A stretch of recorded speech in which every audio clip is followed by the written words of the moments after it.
Anyway, let's have a look at women-made horrors beyond your comprehension. Heartless Nebraska teen who slit newborn son's throat after secret birth to spend at least 35 years behind bars for gruesome slaying. A twisted Nebraska teen was handed a decades-long sentence Thursday for fatally slashing her newborn son's throat just moments after secretly giving birth in her childhood bedroom, according to reports.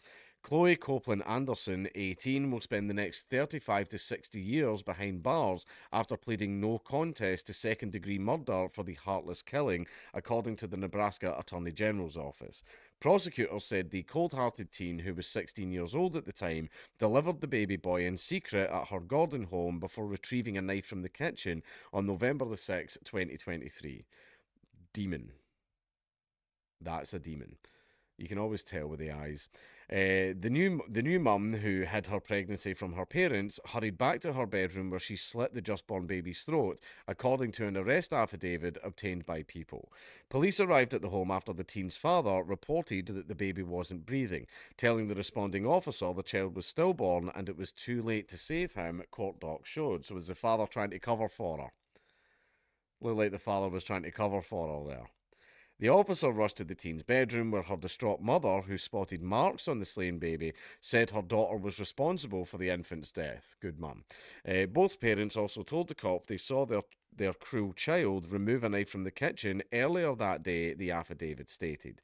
The lifeless newborn was found wrapped in a towel with a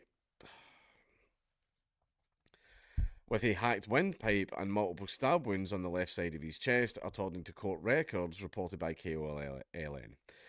While police didn't initially recover the murder weapon, they were later called back to the home after Copeland Anderson's father found the bloody knife in his daughter's closet. The teen's attorney, Todd Lancaster, told People his client was abused by family members and the ruthless murder was the result of long-lasting trauma and other mental health conditions she suffered. Oh, the poor thing. The poor thing, all that mental health that caused her to conceal a pregnancy for 9 months and then immediately as the baby was born, kill the baby. Yeah, that's fucking normal. Yeah, surely the parents must be to blame. Surely it's mental health. Surely. I had an argument with people on Twitter about this. I'll go into it at the end.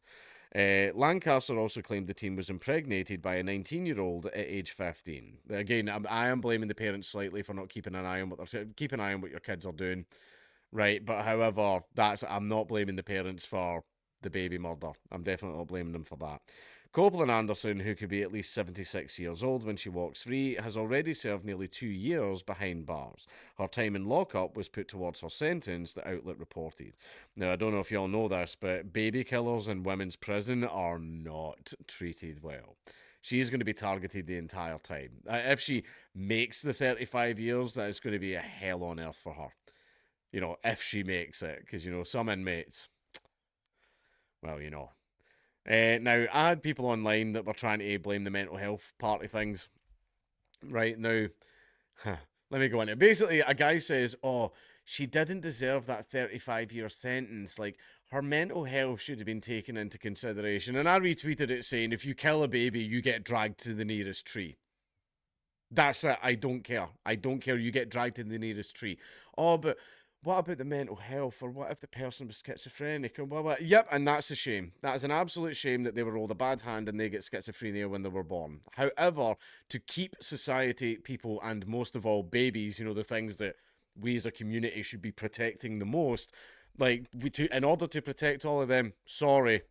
Yeah, you get dealt a bad hand and that's unfortunate. Face the wall. Right, I'm sorry.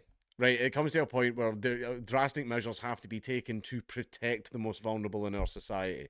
Right, some animals and dogs can be trained. If a dog's a biter, you might be able to untrain him. Right, maybe you can. If you can't, sorry, dealt a bad hand, wee man.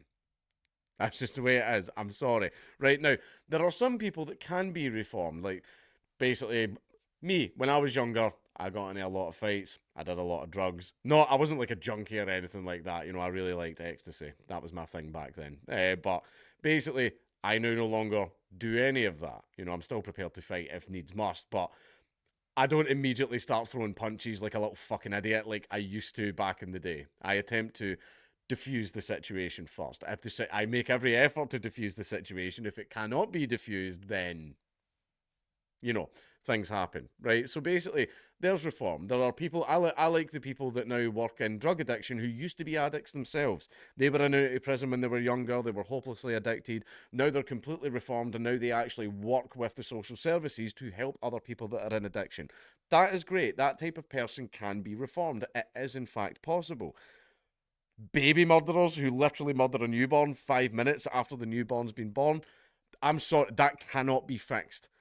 There is no asylum or doctor or treatment or pill or magic that is going to fix that. There's nothing that can fix that. Right? So it's just, like it's the tree. That's the giving tree. That's the only thing that you can do at that point.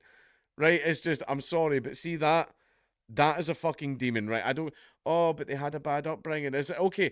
Bad upbringing if it leads to drug addiction, petty theft, some violent outbursts, maybe a little bit of criminal damage and smashing windows and stuff like that. Yeah, okay, I'm willing to accept that and everything, and that person can be taken in and reformed and stuff like that. That's fine, okay? But when you get to such extremes, right? I like. Have any of you ever seen Psychopass? Benny's ever seen Psychopass? For those that don't know, it's an anime. It's fucking great. I can't get season 2 and 3 on Blu-ray anywhere. I'm trying my hardest to find it. But basically, Psychopass is about a dystopian future where it's kind of like Minority Report in a way, where there's cameras everywhere that measure everyone's essentially. What's it called again? I forget the name of it. It's been a while since I've watched it. But you have a criminal level, and the cameras read your biometrics, your body temperature, all that stuff to decide whether or not you are likely to commit a crime. If your level gets like above 150, I think, you are classed as a latent criminal. Now, you've committed no fucking crime at all. However, you get the Dominator pistol, which when you point it, it reads someone's like criminal level. What's it called again? I forget. I'll need to rewatch it. It's really good. You should watch it. But it reads their level and says that they're a latent criminal, at which point they get sent to prison, which is essentially a nice little calm yoga retreat. Like, the prisons there are actually really lovely, and you're kept in a little room, but you've got books in a library, you get massages, you get all that stuff, and it's to bring your level down, and once your level comes down, you get let back into society. If your level is over 300, you are classed as a lost cause.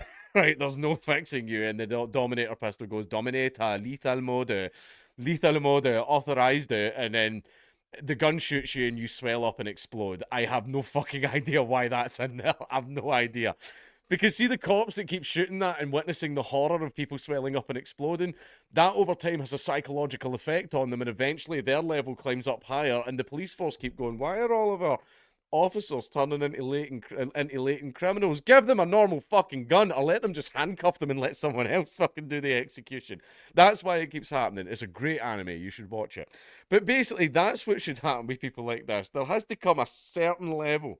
I think baby murder definitely falls into it, but there has to come a certain level where the justice system just goes, nah. There's no coming back for that. Anyway, I'm going to stop talking before I make my lawyer very, very upset.